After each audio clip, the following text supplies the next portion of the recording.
हरे कृष्णा। समाज में कुछ लोग ऐसे हैं जो ऐसा सोचते हैं कि मानव सेवा ही माधव सेवा है, और कुछ ऐसे सोचते हैं कि माधव सेवा ही मानव सेवा है। तो आज के इस वीडियो में हम देखेंगे कि कैसे मानव और माधव दोनों की एक साथ सेवा की जा सकती है। हाँ, दोनों की एक साथ सेवा की जा सकती है। तो चलिए इस वीडियो को आगे देखते हैं। जो लोग मानव सेवा में विश्वास करते हैं वे लोग गरीब लोगों के लिए रोटी, कपड़ा, मकान इत्यादि की सहायता करते हैं, और जो अनाथ बच्चे हैं उनके लिए शिक्षा की सुविधा देते हैं। वृद्ध माता पिता है उनके लिए वृद्धाश्रम चलाते हैं, और एनजीओ फाउंडेशन के द्वारा समाज की सेवा करते हैं। कुछ ऐसे लोग हैं जो सिर्फ भगवान के परमात्मा और ब्रह्मन फ्यूचर पे ध्यान करते हैं। जैसे कि योगी है, वो हिमालय में जाता है और वहां पर परमात्मा फ्यूचर पे ध्यान लगाता है। वे समाज सेवा में विश्वास नहीं करते। लेकिन इन दोनों के बीच में एक भक्ति मार्ग है जिससे मानव और माधव दोनों की सेवा की जा सकती है। कैसे?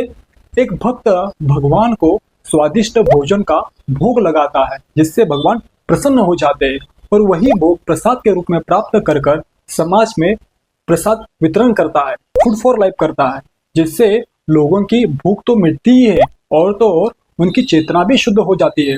दूसरा तरीका, जैसे एक भक्त भगवान के जो संदेश है, भगवान की जो वाणी है, भगवत गीता, भागवतम, रामायण इत्यादि संदेश समाज में जाकर प्रचार करता है, समाज में जाकर भगवान के संदेश का वितरण करता है, जिससे समाज का कल्याण होता है। समाज के लोगों को एक ज्ञान प्राप्त होता है कि हम कौन है, भगवान कौन है, हमारा और भगवान का क्या संबंध है, हम भगवान को कैसे प्राप्त कर सकते हैं, हम इस संसार में क्यों संघर्ष कर रहे हैं, जन्म मृत्यु जरा व्याधि इस भव सागर से कैसे मुक्त हो सकते हैं। ये सारा ज्ञान समाज को मिल सकता है, और इस प्रचार से, इस संदेश का प्रचार से एक भक्त भगवान और समाज दोनों को प्रसन्न कर सकता है। भगवान स्वयं गीता में कहते हैं कि मेरे जो संदेश है, मेरी जो वाणी है, उसका जो समाज में प्रचार करेगा वो व्यक्ति मेरे लिए सबसे प्रिय है।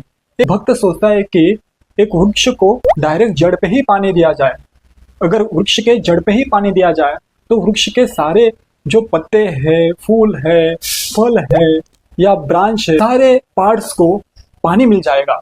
उसी तरह भक्त भक्ति योग के द्वारा माधव और मानव दोनों की सेवा करता है।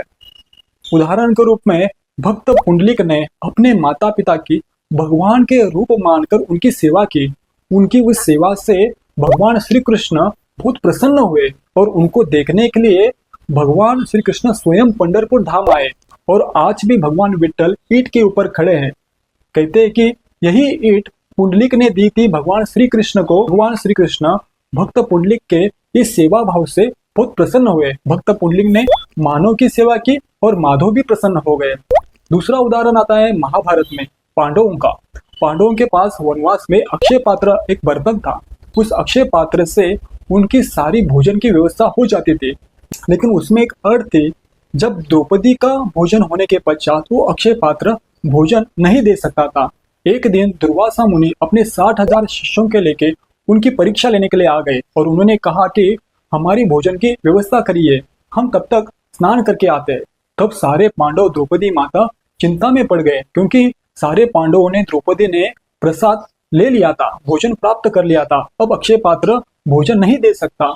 उसी समय पे भगवान श्री कृष्ण जो कि माधव है वो आ गए, और उन्होंने द्रौपदी से विनती किया कि मुझे भी भूख लगी है और मुझे अक्षय पात्र से एक अनाज का कण दीजिए।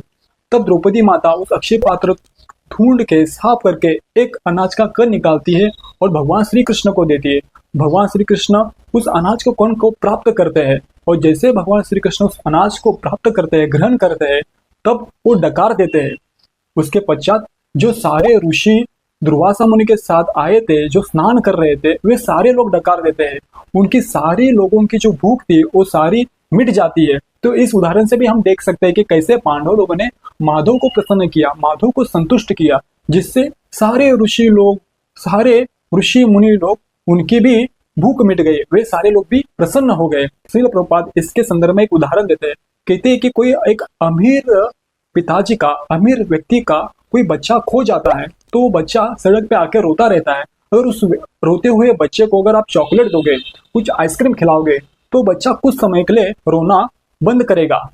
लेकिन अगर उस बच्चे का रोना बंद करना है पूरी तरीके से, तो उस रोते हुए बच्चे को अपने अमीर पिताजी के पास पहुंचाना होगा। तभी वो रोता हुआ बच्चा हमेशा के लिए रोना बंद कर देगा। तो उसी तरह से ये भक्ति मार्ग जो है, जिससे हम मानव और माधव दोनों को प्रसन्न कर सकते हैं, दोनों की सेवा कर सकते हैं। चैतन्य महाप्रभु कहते हैं कि जन्म सार्थक करी कर परोपकार, यानी इस भक्ति मार्ग से अपना जीवन भी सार्थक करो और परोपकार भी करो। तो हम आपसे ये अनुरोध करते हैं कि आप भी इस भक्ति मार्ग को अपनाइए। इस भक्ति मार्ग से आप भी माधव और मानव दोनों को प्रसन्न कर सकते हैं, दोनों की सेवा कर सकते हैं। Thanks for watching this video. Hare Krishna.